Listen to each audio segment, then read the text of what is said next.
Financial markets పై పట్టు సాధించాలనుకునే వాళ్ళు Revanth conduct చేసే వెబినార్ కోసం ఈ నెంబర్ కి కాల్ చేయండి. నమస్తే, వెల్కమ్ టు సుమన్ టీవీ. నేను విష్ణు. ప్రస్తుతంతో పాటు senior stock market analyst Eedara Ramakrishna గారు ఉన్నారు. వారితో మాట్లాడదాం. నమస్తే సార్, ఈదర రామకృష్ణ గారు. నమస్తే అండి.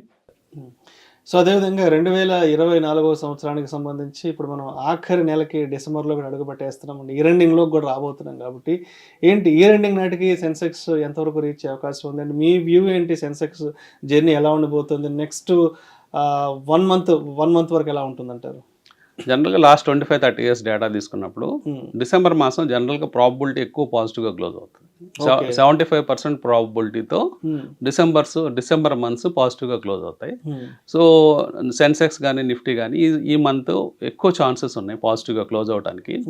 కాబట్టి ఇన్వెస్టర్స్ కొంచెం కంఫర్టబుల్గా ఉండొచ్చు. మెయిన్గా కారణాలు ఏంటంటే ఎఫ్ఐఎస్ కొంచెం హాలిడే మూడ్లోకి వెళ్ళిపోతారు. ఒక 10 రోజుల్లో క్రిస్మస్ వెకేషన్ మూడ్లోకి వెళ్ళిపోతారు. పెద్ద మేజర్ డెసిషన్స్ అన్ని అయిపోయి ఉంటాయి.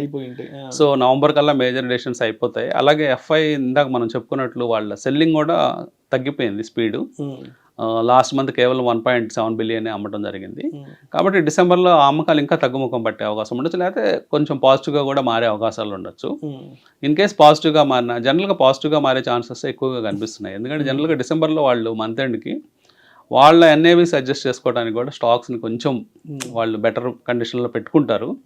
సో ఆ కారణాల చేత లేకపోతే కొంచెము హిస్టారికల్గా చెక్ చేసినప్పుడు ఏ మంత్లోనే 75% ప్రాబబిలిటీతో పాజిటివ్గా ఉండదు. అన్ని మంత్స్ కొన్ని మంత్స్ ఉంటాయి అంటే 60%, 65%. కానీ డిసెంబర్ మంత్ అనేది హిస్టారికల్గా హైలీ ప్రాబబుల్ పాజిటివ్ మంత్.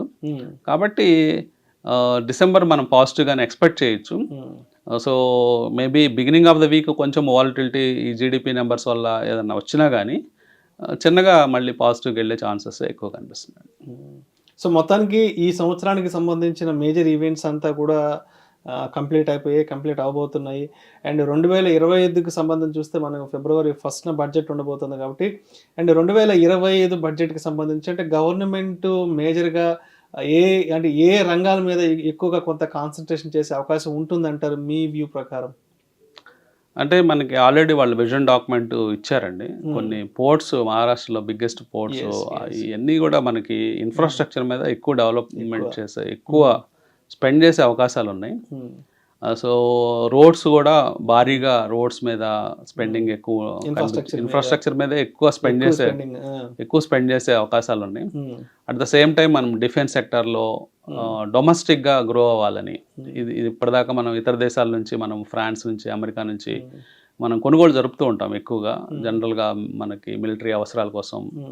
అవన్నీ కూడా డొమెస్టిక్గానే మన కంపెనీస్ తయారు చేయాలనే మిషన్తో మనం 2 ఏళ్ల నుంచి వెళ్తున్నాం. అలాగే మిలిటరీ అండ్ డిఫెన్స్ స్టాక్స్ అన్ని పెరగడం చూసాము. సో అదే వరవటి కొనసాగే అవకాశం ఉందండి. ఇంకా వాటి మీద కూడా స్పెండింగ్ భారీగా పెరిగే ఛాన్స్ ఉంది. సో మన మిలిటరీ బడ్జెటే, డిఫెన్స్ బడ్జెటే చాలా ఎక్కువగా ఉంటుంది, లక్షల కోట్లలో ఉంటుంది. కనీసం 2-3 లక్షల కోట్లు ఉంటుంది. అది ఆ 2-3 లక్షల కోట్లలో ఎక్కువ కాంట్రాక్ట్స్ కనుక లోకల్ కంపెనీస్ దక్కించుకొని డొమెస్టిక్ మ్యానుఫ్యాక్చరింగ్ పెరిగితే అది మన జీడిపికి ఉపయోగపడుతుంది, అట్లాగే డొమెస్టిక్ ఎంప్లాయ్మెంట్కి పనికొస్తుంది. కాబట్టి గవర్నమెంట్ వాటి మీద దృష్టి పెట్టే అవకాశం ఉంది. అట్లాగే రైల్వే ఇన్ఫ్రాస్ట్రక్చర్ కూడా భారీగా పెంచే ఛాన్స్ ఉందండి. మెయిన్గా రైల్వేలో మెయిన్గా మోడర్నైజేషన్ చేసే ప్రాసెస్లో మనకి వందే భారత్ ట్రైన్స్ చూసాము. సో నెక్స్ట్ సినారియోస్లో అంటే రాబోయే సంవత్సరాల్లో వందే భారత్లోనే స్లీపర్ కోచెస్, అట్లాగే ఇంకా వేరే టైప్ ఆఫ్ వెహికల్ అంటే అడ్వాన్స్డ్ టెక్నాలజీస్తో ఇంకా బోగీలు తయారు చేయటం లైట్ వెయిట్గా, ఇట్లాంటివి అన్నీ కూడా రాబోయే బడ్జెట్లో ప్లాన్స్ అనౌన్స్ చేసే అవకాశం ఉంది. సో ఇన్వెస్టర్స్ ఇన్ఫ్రాస్ట్రక్చరు, రైల్వేసు, అట్లాగే డిఫెన్స్, ఇట్లాంటి సెక్టార్స్ అన్నిటి మీద గవర్నమెంట్ డైరెక్ట్గా వాళ్ళు డైరెక్ట్గా వాళ్ళు ఇన్వెస్ట్మెంట్ చేసే అవకాశం ఉంటుంది. కాబట్టి ఆ పర్టికులర్ సెగ్మెంట్స్ బాగుండే ఛాన్స్ ఉంటుంది. సో ఇండైరెక్ట్ ప్రపోజల్స్ ఏదైతే ఉంటాయో అవన్నీ కూడా ప్రైవేట్ సెక్టార్లో అంటే ప్రైవేట్ మేనేజ్మెంట్స్లో ఎక్కువ ఉన్నాయి. లైక్ ఐటీ కావచ్చు, ఫార్మా కావచ్చు, ఇట్లాంటి కొన్ని సెక్టార్స్ అయితే క్యాపిటల్ గూడ్స్ ఇలాంటివన్నీ కానీ ప్రైవేట్ వాళ్ళ చేతులు ఎక్కువగా ఉన్నాయి. కాబట్టి వాటి మీద పెద్దగా బర్డన్ మోపే అవకాశం లేదు. ఆల్రెడీ మోడీ గవర్నమెంట్ ఇప్పుడు 3rd టర్మ్లో ఉన్నారు. సో వాళ్ళు ఇప్పుడు గ్రోత్ మీదే ఫోకస్ చేసే అవకాశం ఉంది. ఇండియాని నెంబర్ 1 అంటే టాప్ 5, టాప్ 3లో జీడిపిలోకి తీసుకెళ్లాలని టార్గెట్ ఉంది, ఈ 5 years టార్గెట్.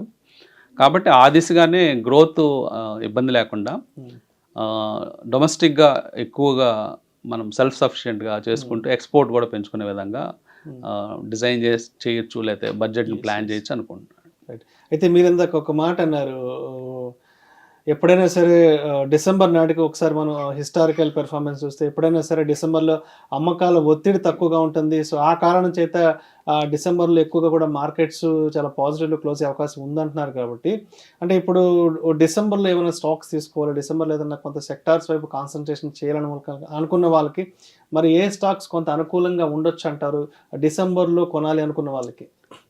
అంటే ఇప్పుడు ప్రస్తుతం లాస్ట్ 1 వీక్లో ట్రెండ్స్ చూసినప్పుడు అదాని స్టాక్స్ అనేది కొంచెం రిస్కీ బెట్స్ అండి. అంటే జనరల్గా అదాని చాలా షార్ప్గా పైకి వెళ్తున్నాయి, షార్ప్గా కింద పడుతున్నాయి.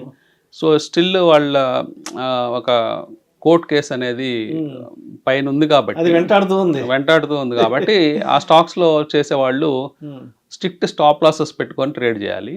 అంటే ఈవెన్ ఇన్వెస్ట్మెంట్ అయినా కానీ అవి 50% ఎరోడ్ అయిపోవటం, మళ్ళీ 40% పెరిగిపోవడం ఇవన్నీ చూస్తున్నాం. కాబట్టి మైండ్లో ఒక స్టాప్ లాస్, ఇంత రిస్క్ నేను భరి చేయగలను అనుకున్న వాళ్ళు మాత్రం అలాంటి స్టాక్స్లోకి ఎంటర్ అవ్వాలి. అది మినహాయించి ట్రెడిషనల్గా చూసినప్పుడు ఫార్మాలో సెకండ్ రౌండ్ స్టాక్స్ మీద దృష్టి పెట్టమని చెప్తానండి. అంటే ఫార్మాలో ఒక చిన్న భూమ్ లాంటిది వస్తుంది, second grade second level stocks వాటిల్లో. అంటే ఫ్రంట్ లైన్ స్టాక్స్ ఆల్రెడీ కొన్ని బాగా పెరిగిపోయినాయి, లైక్ లూపిన్ కానీ వోక్ ఫార్మా లేకపోతే సన్ ఫార్మా, ఇట్లాంటివన్నీ కూడా భారీ పెరుగుదలలు నమోదు చేసాయి. ఇప్పుడు సెకండ్ లెవెల్లో ఉన్న స్టాక్స్ కొన్ని లారస్ ల్యాబ్స్ లాంటివి, లేకపోతే ఇందాక మనం మాట్లాడుకున్న పిరమిల్ ఫార్మా, ఆర్తి ఫార్మా, తర్వాత ఇట్లాంటి స్టాక్స్, టొరెంట్ ఫార్మా, ఇట్లాంటి స్టాక్స్లో కొత్తగా బయింగ్ ఆపర్చునిటీస్ కనిపిస్తున్నాయి. అట్లాంటి స్టాక్స్ ఆ సెక్టారు బాగుంటుంది అనుకుంటున్నాను. కానీ టెలికాం సెక్టార్లో కొంత ఒడిదుడుకులు మనకి ఈ మధ్య కనిపిస్తున్నాయి, భారీగా పడటము, పెరిగిపోవటము, ఇవన్నీ కూడా టెలికాం సెక్టార్లో కొంత ఒడిదుడుకులు ఎక్కువగా ఉన్నాయి. మెటల్ సెక్టార్ కొంచెం డల్గా అవుతుంది, కొన్ని పాకెట్స్ 1 or 2 స్టాక్స్ మినహాయించి మెటల్స్ ఎక్కువగా వీక్గానే ఉన్నాయి. ఆటోమొబైల్లో నెంబర్ 1 పిక్ వచ్చేసరికి మహీంద్రా కొత్తగా ఇచ్చిన ఎలక్ట్రికల్ వెహికల్స్ కూడా అట్రాక్టివ్గా కనిపిస్తున్నాయి మార్కెట్లో. వాళ్ళ పెనిట్రేషన్ చాలా స్మూత్గా వెళ్తూ ఉంది. Month on month sales numbers పెరుగుతూ ఉన్నాయి, వెయిటింగ్ లిస్ట్ పెరుగుతూ ఉంది కొన్ని పర్టికులర్ వెహికల్స్కి. సో ఇవన్నీ కారణాల చేత ఆటోమొబైల్ సెక్టర్లో మహీంద్రాని ప్రిఫర్ చేసుకోవచ్చు, అట్లాంటి స్టాక్స్ మీద దృష్టి పెట్టచ్చు. ఇంకా ఐటీ సెక్టారు 2025లో ది బెస్ట్ పర్ఫార్మర్గా ఉండే అవకాశం ఉంది. ఐటీ సెక్టర్ అంటే కంపారిటివ్ రిటర్న్స్ చూసినప్పుడు నిఫ్టీ కంటే పాజిటివ్ రిటర్న్స్ ఇచ్చే ఛాన్స్ ఐటీలో కనిపిస్తుంది. కానీ సడన్ డిప్స్ ఉంటాయి ఐటీ ఇండస్ట్రీలో. ఐటీ సెక్టార్లో స్టాక్స్ ఎలా ఉంటాయంటే ఒక 7-8% పెరిగిన తర్వాత 5% కట్టిన ఒక్క రోజులోనే పడిపోతూ ఉంటాయి. కాబట్టి వాటిని జాగ్రత్తగా హ్యాండిల్ చేసుకుంటూ ఐటీ సెక్టార్లో బై అండ్ డిప్స్ అని చెప్తాను. ఎప్పుడైనా ఒక సడన్ డిప్ తీసుకున్నా, ఒక 2 రోజులు సడన్గా పడిపోయిన అలాంటి అప్పుడు ఐటీలో అంటే ఫ్రంట్ లైన్ ఐటీ అండి, అంటే బాగా పాపులర్గా వినబడే పేర్లు, చిన్న చిన్న కంపెనీస్ కాదు, ఎస్ఎంఈ సెగ్మెంట్లో, లేకపోతే చిన్న 1,000 కోట్ల 2,000 5,000 కోట్ల లోపల కంపెనీల గురించి నేను మాట్లాడలేదు. కనీసం ఒక 20,000 కోట్లు పైబడిన కంపెనీల్లో majority 99% of the companies balance sheets క్లీన్గా ఉన్నాయి. So cash rich companies, debts ఏమి ఉండవు. సో కంఫర్టబుల్గా ఐటీ స్టాక్స్లో పెట్టుబడి పెట్టు. సో మరి డిసెంబర్ 2 సోమవారం నాటికి మార్కెట్స్ ఏ విధంగా ఉండే అవకాశం ఉందంటారు? మరి రిటైల్ ఇన్వెస్టర్స్ సోమవారం నాటికి ఏ విధంగా సిద్ధంగా ఉండాలి అంటారు? ఎటువంటి అంశాలను పరిగణలోకి తీసుకోవాలి అంటారు? లాస్ట్ 1 month మార్కెట్ సినారియోని దృష్టిలో ఉంచుకొని ఎస్పెషల్లీ ఫర్ మండేకి మనం నిఫ్టీ చూస్తే పాజిటివ్గా కనిపిస్తుంది. అయినప్పటికీ ప్రతి క్షణము మార్కెట్లో అలర్ట్గా ఉండాలి, మనము ఎప్పుడు కాషియస్గా ఉండాలి. ఎందుకంటే ఎప్పుడు ఏం జరుగుతుందో మనకు తెలియదు. సో ఒక వ్యూ మనం ఫామ్ చేసుకొని మార్కెట్కి ఎప్పుడు వెళ్ళకూడదు. అంటే మన బ్రెయిన్లో క్లీన్ స్లేట్ పెట్టుకోవాలి. లైవ్లో ఒక సినారియో కనిపిస్తుంది, వీకెండ్ కూర్చున్నప్పుడు ఒక సినారియో కనిపిస్తుంది. కాబట్టి ఒక క్లీన్ స్లేట్తో మార్కెట్లోకి వెళ్ళిన పక్షంలో మంచి యాక్షన్స్ మనం చేసే అవకాశాలు ఉంటాయి.